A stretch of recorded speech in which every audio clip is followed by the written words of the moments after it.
Hi, this is Tracy Goldeisen, editor of the Rio Rancho Observer here at the Rio Rancho Regional Chamber of Commerce as part of our 2024 Candidate Forum.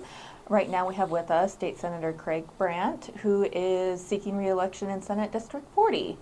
So welcome in, and we'll give you 1 minute to make an opening statement.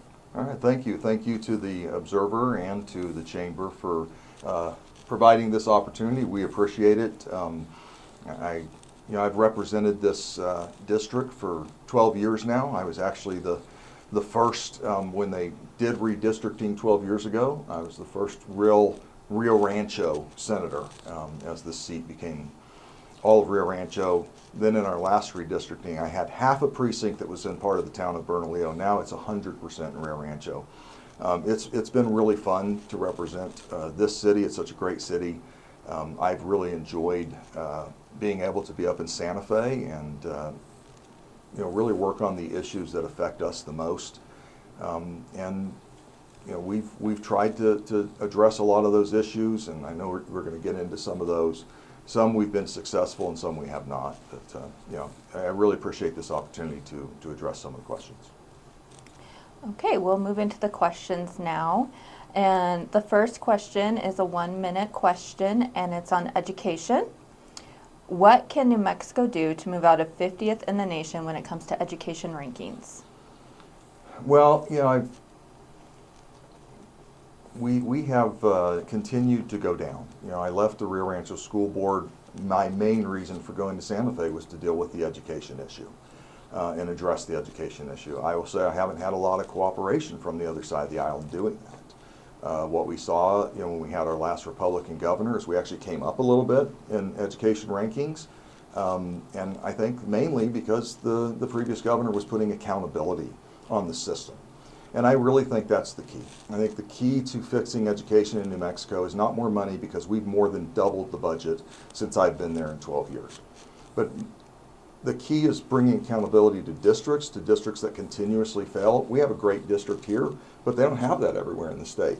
And so districts that continuously fail, we need to bring accountability to them, and we have to bring accountability to teachers. And honestly, our evaluation system got rid of all accountability to teachers, and we have none anymore. Okay. We have another 1 minute question on crime. After this summer's failed special session on crime, how do you plan to address the issue in 2025?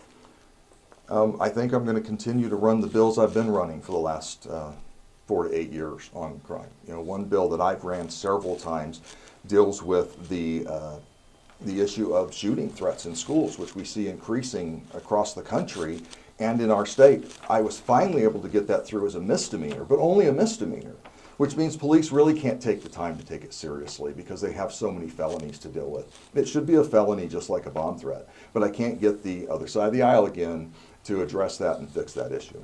The other issue, I've been working with the Attorney General, Raul Torres, as well as the DA's Association, is dealing with our RICO statute. It's very bad. It's really out of date.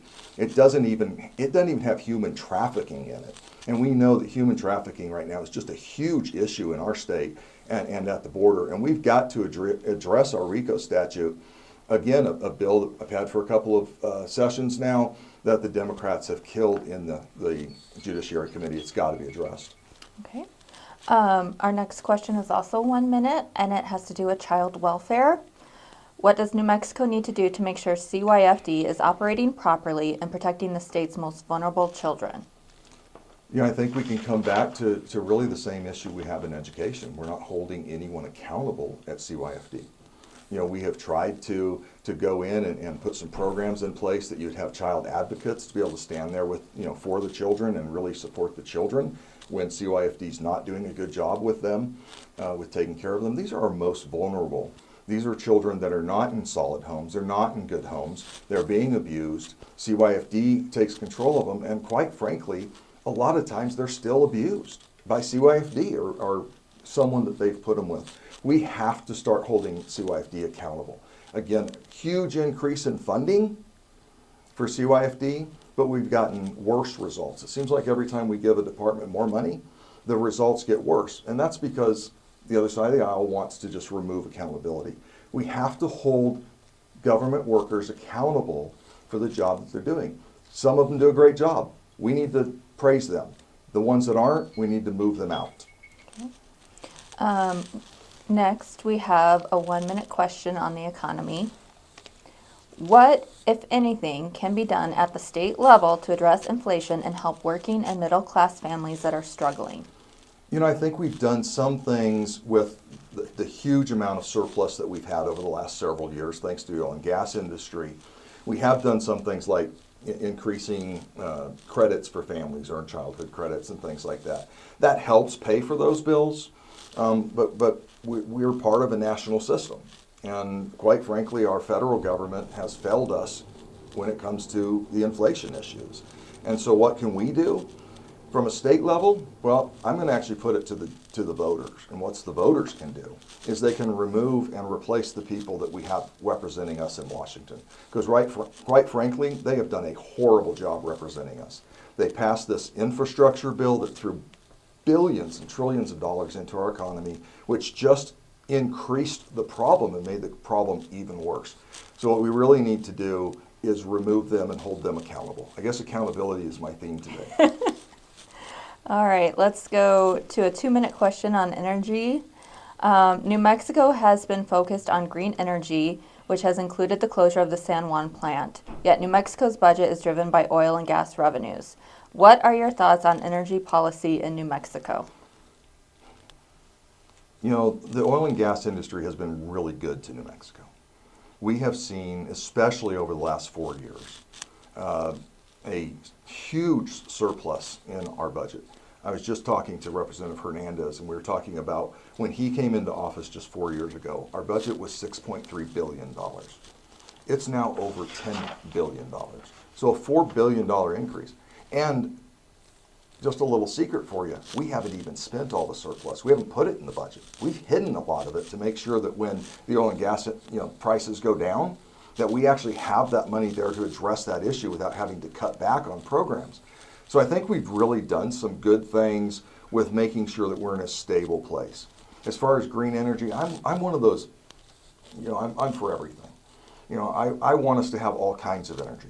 What I don't want us to do, though, is to invest in programs that aren't ready and to invest in programs that aren't working. A lot of the green energy programs, I mean, we saw it in Rio Rancho, where there was this company that was going to come in and they were going to build solar panels here.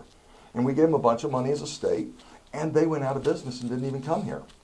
And so those are the kind of things that by getting the cart before the horse, we're putting money where we shouldn't be putting it. There's a lot of issues. They haven't figured out what are we going to do when those solar panels go bad, when they're no longer producing energies. Where are they going to go?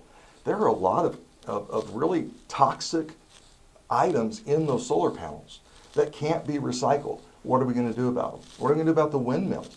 So again, I think an all-above strategy works, but we have to make sure that what we're investing in actually works. We have EVs that are now being mandated, that in just a couple of years, we're supposed to have 40% of us are supposed to drive EVs. We have less than 4% that drive EVs. And it's not going to work in New Mexico, and we need to quit dictating things that don't work. Okay. Next, we have a 1-minute question on the election process. Should New Mexico open its primary process to independents and those that decline to state a party? I appreciate the question. It's actually something I've thought about a lot over the last few years. And I supported Senator Sapien 4 years ago on his way out. We did an amendment on the floor when it came to election law to allow people that weren't registered with a major political party to go in on election day and switch their party registration so that they could vote in the primary. And then they can turn around the next day and switch it back if they want to. I think that that's a good compromise. My concern is that when you are voting in a primary, you're voting who's going to represent a party, a major party in a primary. If we want to have open primaries, okay, let's open it. Let's let the minor parties elect representation for their parties also. So if you're declined to state, declined to states would put a declined to state up to run. That would be an open system. It would allow everyone to vote. But to say that someone that doesn't want to be a part of a political party chooses who represents that party, that's where I have some problems. Okay. And then this is the last question we have for you today. It's a 1-minute question on taxation reform. What tax reforms would you consider making for the state to be more competitive for business development while ensuring fairness for working class families in New Mexico? The last couple of years, I've actually been the Republican negotiator on the tax packages. 2 years ago, I was able to get in a gross receipts tax elimination for doctors, because what was happening is you went to see your doctor and the doctor can't pass that charge on to you. They have to eat it themselves. And so they were having to pay that. That makes it where doctors aren't coming. And if you don't realize, we have a huge problem in our medical system in the state of New Mexico. So I think what we need to do, first of all, to make things work for the whole state, is we got to get rid of our gross receipts tax. Our gross receipts tax, we're one of only 4 states that even does it anymore. No one understands it. No one really understands how it works. We need to go to a simple sales tax system that charges you when you buy things, and we need to get tax off of services completely. So when you go to the medical doctor, you shouldn't be taxed on it. When you hire an attorney, you shouldn't be taxed on their fees. So, there's a lot of things that we can do just to make the system simple. All of us understand the sales tax system because most of us come from a state that has one. Okay, that does it for the questions today. So now we will give you a 1-minute closing opportunity. Thank you, and I think that those were great questions, but I think the voters are really concerned about a couple of things in the state of New Mexico, and there's some things that we really need to address.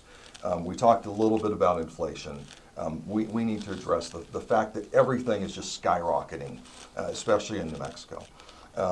But we have an open border that's just a sieve right now. We have human trafficking that's coming across. We have gangs controlling that border and cartels controlling that border, and we need to address that issue. So I've been working with our law enforcement community as well as our district attorneys to address those issues. I've also been working with our doctors, because one of the big issues I hear from my constituents is I can't even get in to see a doctor. I can't get a doctor's appointment. My wife went 7 years without a primary care physician. Why? Because they weren't here. We have entire counties in our state that don't have OBGYN care. Why? Because doctors aren't here. Why? Because we've driven them out. The decisions that were made in Santa Fe on MedMal and on the cost to doctors serving in New Mexico have driven doctors out, and we've got to fix those issues. Okay. All right. That was State Senator Craig Brandt seeking re-election in District 40. And that concludes this portion of our 2024 candidate forum. And again, this is Tracy Goldeisen, editor of the Rancho Observer, here with the Rio